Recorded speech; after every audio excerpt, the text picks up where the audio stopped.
name is Edgar Hernandez. I've been here since I was 2 years old.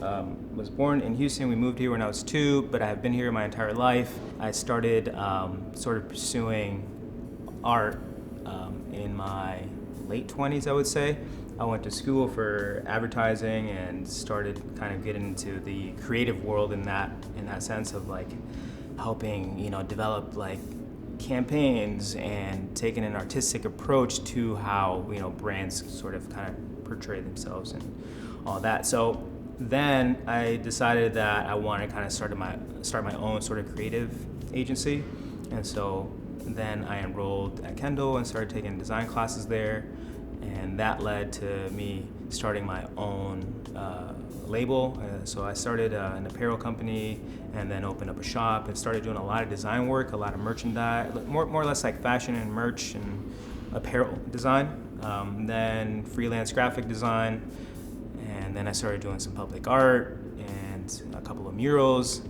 And here we are today. We're gonna hopefully, work on this and have a successful piece for ArtPrize at Hearthside Park.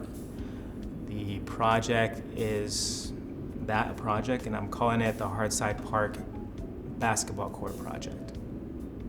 It might change to maybe Ball is Life. I'm not sure. We'll see.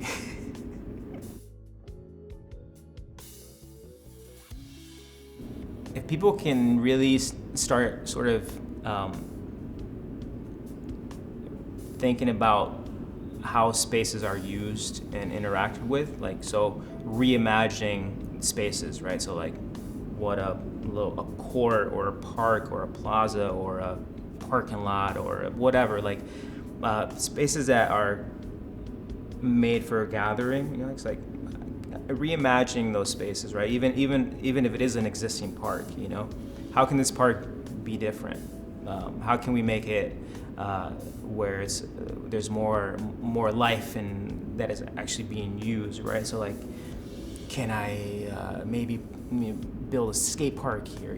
So I think it doesn't have to be obviously that, but it's really, I think the messaging more or less is hey, okay, just reimagining common spaces and sort of questioning why they are the way they are. The idea for the entry really started because I was really looking into doing, there was a program through ArtPrize for curators to take over a site. So there was a curators, I don't know if they call it a curator's grant or a grant basically to curate a space and work with other artists. So they had a list of different sites throughout downtown to kind of choose from, and that's kind of how it started. I started kind of looking at the different locations, and obviously there's the really popular sites by the river and Calder Plaza and all these really amazing, incredible highly trafficked locations. And I wanted to do something that was in a location that wasn't really highly trafficked, that was kind of off the beaten path a little bit. With Hearthside Park, even though it is considered downtown, it is a little bit more on the outskirts, kind of on the fringe a little bit. So you don't see a lot of people walking, through the park or down that area unless you're going to the downtown market.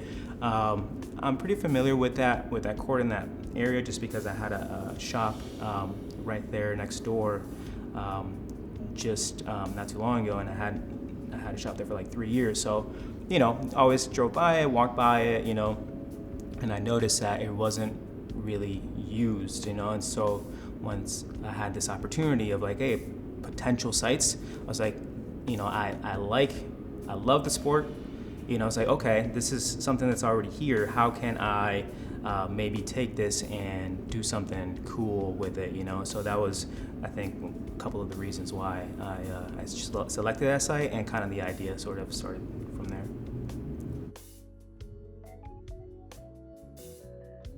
If you really if you start looking at public parks and basketball courts, full-size basketball courts, in the downtown sort of Heritage Hill area, there aren't very many within the downtown district.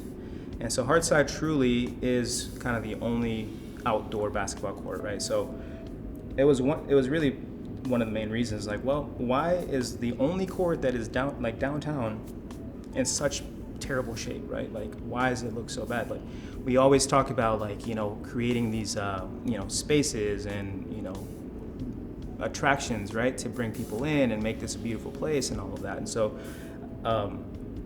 why is something like that that's so it is obviously there for everybody to use, not been worked on? And so I was like, well, if we want to create, like, I guess an environment in a city that attracts people and brings, other things and not have to happen, like, within our city limits, like, you have to create these spaces that are obviously, like, not only functional, but are also attractive, right? Like, can we make something that's vibrant and that is, like a gathering space for anybody and everybody to use? And I think when you start looking at parks, even Cherry Hill is a great park. The playground's great. There's a splash pad, and so the tennis court's great. But why is the basketball court always like the last thing that's ever, like, worked on or neglected entirely? I don't understand that.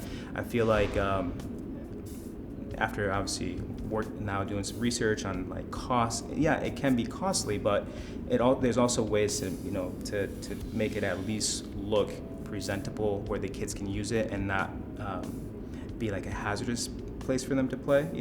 So I think there's little things that can be done.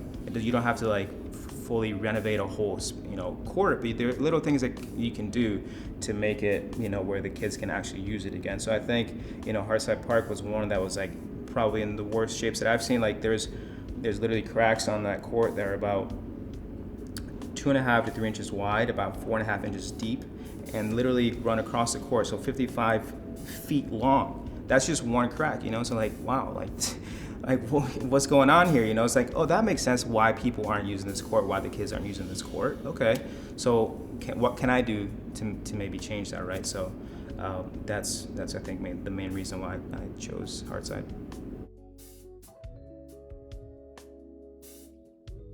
It'll be great for people to obviously come and check it out and connect with it in whatever way they connect with it. But I think about it past the 3 weekends of ArtPrize, right? Like, what happens with the space afterwards? So I think about that. It's like, past the art installation, how will this actually serve the community, right? So people are going to interact with it after ArtPrize is long gone, right? Or not long gone, but over. It's like, okay, this if it's done right and it's fixed, then anybody can use it at any time they want, And, like, I think the thing about basketball and sports, it's like it brings people together. You connect with people, you meet people. It keeps kids off the streets and doing other things. When you have parks that are beautiful and parks that attract the youth, right? So, like, I think if you have a destination point for, like, that community and for really the city and downtown in general, I think that's one of the reasons why I think it's so important to kind of, like, look at, like, okay, cool, can we make art? Yeah, sure. Can we make something that's cool? Sure. But how can we take those things and apply it to a functional space? Shows can happen on that court, right? A performance, it could be something that's planned, or it could be, like, impromptu, like, something like an acoustic set, right? So that's the nice thing about that. Like, so if you can, it really only takes somebody with an imagination and an idea, obviously, and maybe a little bit of support to make something happen. And that's the beautiful thing about a basketball court. It's a basketball court, but it can be used for so many other things, Art connects people because, like, obviously it's perceived differently for everybody. Sees something different, right? And I think that alone is a connection point. Like, what I see is solely different because of my experience, whether I was involved in making it or just, like, my experience growing up with that particular thing. So you connect with somebody, with a stranger, by simply having a conversation about that, right? And, like, I think that's cool within itself. I think about like, growing up, I was really into, like, architecture, and I thought I was gonna be, like, I thought I was gonna pursue that as a career, like an architect, and I didn't. But I think about that often too, especially when, like, looking at spaces, existing spaces, and what they can be. So really kind of reimagining what those spaces could look like.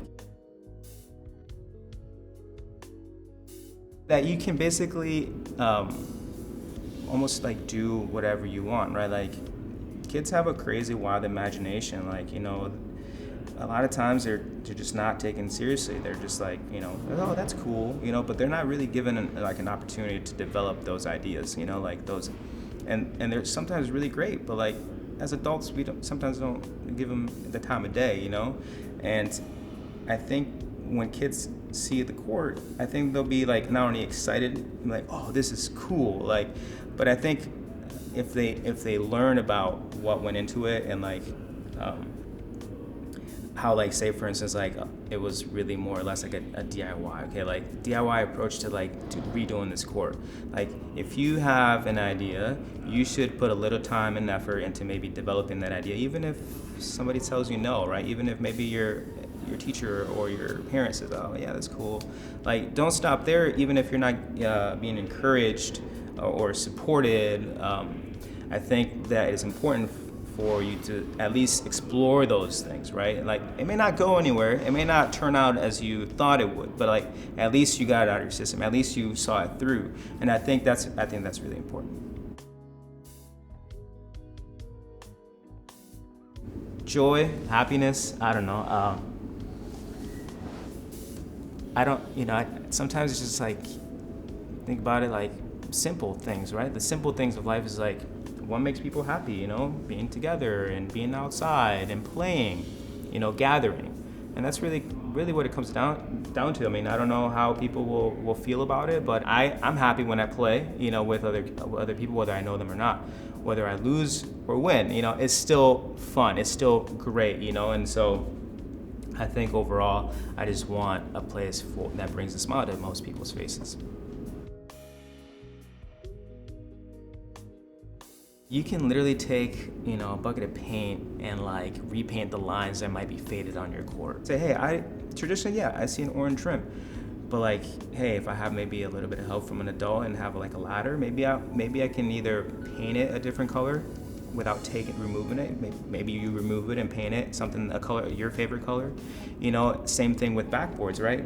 If it's a steel, aluminum backboard, wood backboard, whatever kind of backboard you have, if you are an artist or you like to draw or illustrate, why not maybe paint on it? You know, maybe put an illustration on there, you know, and you can always change it, you know, as you grow, you get into different things, you like different things, your style also changes, you get better at drawing, and you can also just paint over it and do it all over again, right? Or you can invite your friends and be like, hey, do you want to do this on a Saturday? We're gonna get some paint and like paint the surface on our court or paint the post, you know? There's little things like that, or even like setting up an actual, like say, little tournament, an exhibition game with all the kids from the neighborhood.